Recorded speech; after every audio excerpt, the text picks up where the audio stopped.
Good morning, all, and welcome back to the Weekend Hedge. It's Saturday, the 6th of December, 2025. And for those of you who are new to the channel, my name is Sumit. And as always, I will be talking to you about some of the Forex pairs that I'm trading with my students at the Academy. And we will also, of course, talk about the forecast for next week. Right, so starting with the currency strengths. So for daytime trading, the currency strength chart works really well, where I look at trading a stronger currency against a relatively weaker one. Now, if we see the currency strength matrix, which I have here on the screen, this is, of course, updated on a daily basis, and I update it every morning. And I look at the currencies that are moving, of course, in the positive or in the negative direction, and what is the percentage change that they've had. And based on that, I look at which is a stronger currency and, of course, which is a weaker one. So looking at that, of course, today is the 6th of December. So for next week, start of next week, the strongest currencies, the Canadian dollar and the US dollar. The New Zealand dollar has also shown a fair bit of strength, but these two are the strongest. And in terms of the weaker ones, of course, we've got the Japanese yen, which has shown weakness. There is weakness, some amount of weakness on the Swiss franc as well. Right, so starting with Bitcoin, I have the one-day chart today, the daily time frame chart opened here, Bitcoin on my screen. I, of course, use TradingView for all of my analysis, and that's what we're going to be doing with today as well. Right, so if you look at Bitcoin, it has been on this downtrend since the beginning of October or so. Now, there are a couple of ways how I analyze this. One is that we see the moving averages. So the black line is the 200-day moving average, and the red one is the 50-day moving average. And we have just had the death cross of the 50-day moving average moving below the 200-day moving average. So the trend seems to be changing and moving down. The RSI has been weak. It's below the 50 level. It's trying to trickle up, but still below the 50 level, so looking quite weak. There is a support here. If I just draw that line, so there is support, which is available at around 76,000 or so. So it may be looking at coming towards that. Now, if I draw a channel here to see, so it's been in this channel, and it may, and it's been respecting this channel. It may, it's just bounced off the top end of the channel, so there may be more downside to come. Now, if I just draw a Fibonacci sequence here, so let me get rid of this channel, which it has been in, and I take this lower point to the highest point where it had been to.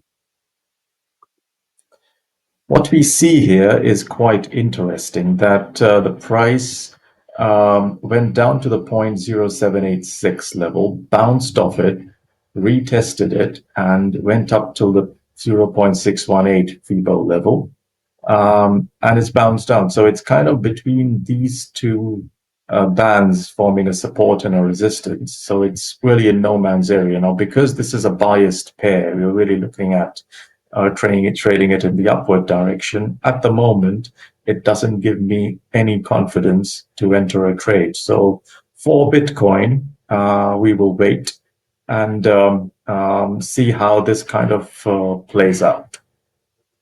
Right. Okay. Let's keep moving. The next one being the S&P 500. The index itself, for most of the time, it's in a bull run. We did have a bit of a pullback in November, but it's really gathered steam again, and it's on its way up again. It has been respecting the 50-day moving average. Of course, it took a dip back in April or so, but after that it's really come back. If I have to draw a channel, see how it's been going, it's really been in a pretty good upward move. I would probably wait for the price to come back to the 50-day moving average and then look for an entry signal and get back into it. Of course, for that, I can go down to the 4-hourly time frame and see if it comes down. It takes a dip. Any of these dips would work fine, and would look at entering a long position. Of course, should make sure that we are protected on the downside. So whether through stop loss orders or through hedging, whichever works best for you. Right. Okay. The next one is oil.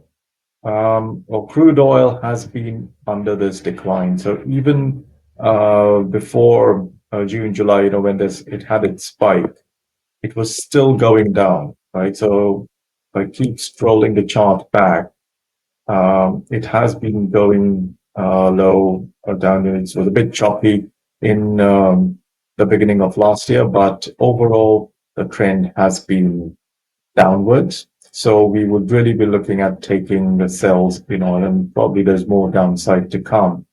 If I draw a channel, see how it's been doing. So it's been in this channel, and I can probably extend the channel back.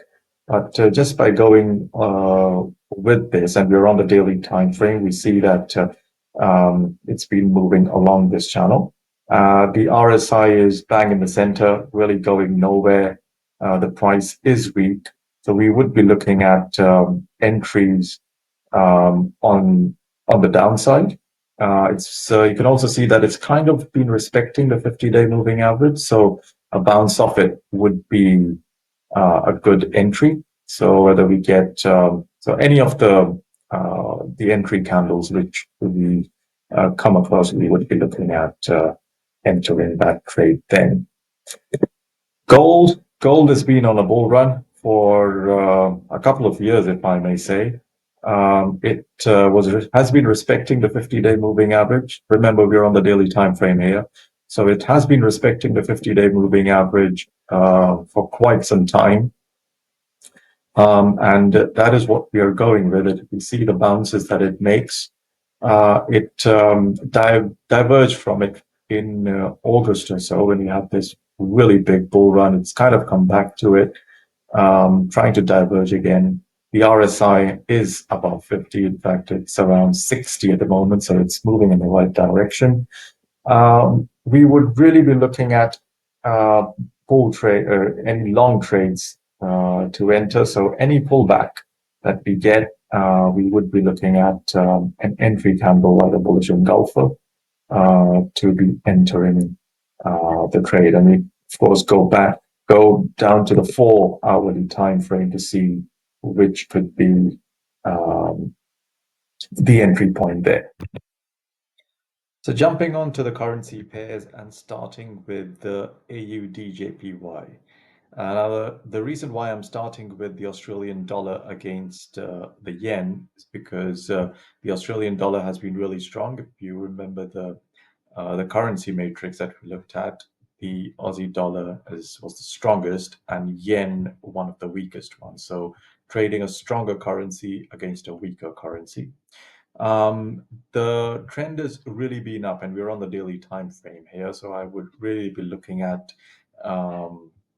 entering long trades. So any kind of a pullback that comes in, we would be looking at getting into a buy trade. If I have to draw a channel, say draw it from there, rough channel, it's been on the incline, so it's at the upper end of the channel, so probably a pullback towards the middle line there, and we can look at entering. Of course, so you go down to the 4-hourly, and I get rid of that. It's been respecting the 50-day moving average, so any pullback to the 50-day can look at entering a buy trade. Right. Let us keep going. So the AUDUSD, again, the Australian dollar has been really strong. Um, For now, this is a dollar pair, so we need to keep in mind that next week is the interest rate decision, the FOMC meeting. So depending on that, the dollar may weaken or strengthen, depending upon the result of that, or it may just continue as it's going. So that is a pivotal meeting. But before that, till Wednesday, I would expect the price to just continue going how it's been going. So again, drawing a channel there. So it's really been respecting this narrow channel. So it's a pretty good regression trend. This any pullback, I would be looking at entering a buy position there. Right, let's keep going. So the Euro US dollar, which is the most widely traded currency, if you go back to the daily time frame, it's there has been a lot of range-bound movement, if I may say. Um, there was this period after July or so where it kind of went up till its peak of 1.19, but it has been coming down, and now there is sideways movement. If I have to draw a channel from that point to, let's say, here, so it's been in this channel now, it's kind of broken out of it, right? Now, the dollar has been weakening a little bit over the past few days because of the anticipation of an interest rate cut.